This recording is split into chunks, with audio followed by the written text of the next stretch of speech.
Putin के खासम खास और रूस के पूर्व राष्ट्रपति दिमित्री मेदवेदेव ने बिल्कुल सीधे सीधे पोलैंड का वजूद दुनिया के नक्शे से मिटाने की चेतावनी दे डाली। मेदवेदेव ने कहा कि अगर रूस और नेटो के बीच जंग छिड़ी तो पोलैंड कहीं का नहीं रहेगा, वो खत्म हो जाएगा। असल में बीते हफ्ते ही पोलैंड के प्रधानमंत्री ने बयान दिया था कि नेटो आसानी से रूस को हरा देगा, जिस पर दिमित्री मेदवेदेव की त्योरियां चढ़ गईं और उन्होंने पोलैंड के प्रधानमंत्री को बेवकूफ बता दिया। जब से जंग छिड़ी है तब से पोलैंड यूक्रेन का मददगार बना हुआ है, इस वजह से वो रूस की दुश्मनी मोल लिए बैठा है। पोलैंड की लोकेशन काफी अहम है, वो यूक्रेन और रूस दोनों का पड़ोसी है और ऐसा पड़ोसी है जो नेटो का सदस्य है। इसलिए अगर नेटो और रूस की लड़ाई हुई तो पोलैंड का रोल बहुत अहम रहेगा। उसी बात पर पोलैंड के पीएम ने बयान दिया, लेकिन दिमित्री मेदवेदेव ने उन्हें करारा जवाब देते हुए ट्वीट किया कि जंग में कौन जीतेगा ये तो नहीं पता, लेकिन इतना तो तय है कि पोलैंड और उसके बेवकूफ प्रधानमंत्री का नामो निशान नहीं बचेगा। इधर पश्चिम बंगाल में हुए शिक्षक भर्ती घोटाले में टीएमसी नेता अभिषेक बनर्जी को सुप्रीम कोर्ट से राहत मिल गई। कोर्ट ने कलकत्ता हाई कोर्ट के सीबीआई और ईडी की जांच के फैसले पर फिलहाल रोक लगा दी, जिसमें अभिषेक बनर्जी से पूछताछ का आदेश दिया गया था। हालांकि सुप्रीम कोर्ट ने सिर्फ अगली सुनवाई तक के लिए इस फैसले पर रोक लगाई। इस मामले पर अगली सुनवाई 24 अप्रैल को होगी। उधर दिल्ली और मुंबई में कोरोना के बढ़ते मामलों ने चिंता बढ़ा दी। दोनों शहरों में बीते एक हफ्ते में नए मरीजों की संख्या तेजी से बढ़ गई और स्वास्थ्य मंत्रालय के मुताबिक दिल्ली में एक हफ्ते के अंदर कोरोना से 24 लोगों की मौत हो गई, जबकि मुंबई में हफ्ते भर में कोरोना संक्रमण के 28% नए केस दर्ज किए गए।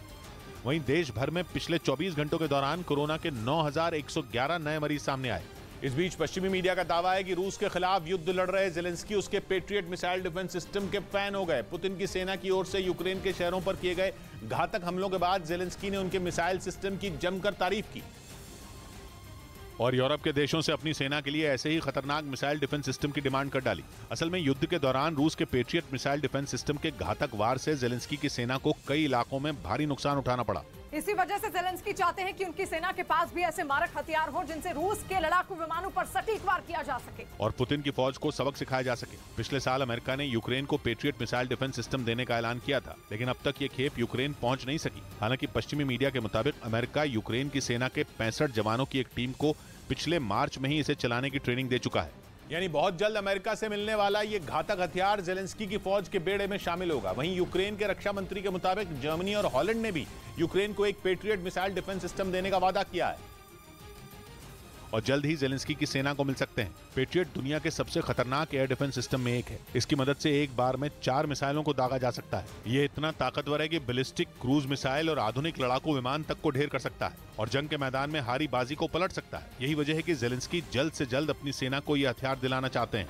उधर पश्चिमी मीडिया ने दावा किया कि पोलैंड और हंगरी के यूक्रेन से अनाज का आयात बैन करने के फैसले पर यूरोप में बवाल हो गया, क्योंकि यूरोपियन यूनियन उनके इस फैसले को लेकर भड़क गया और साफ कर दिया कि यूरोपियन यूनियन के सदस्यों की ओर से व्यापार नीति को लेकर इस तरह की एक तरफा कार्रवाई बर्दाश्त नहीं की जाएगी।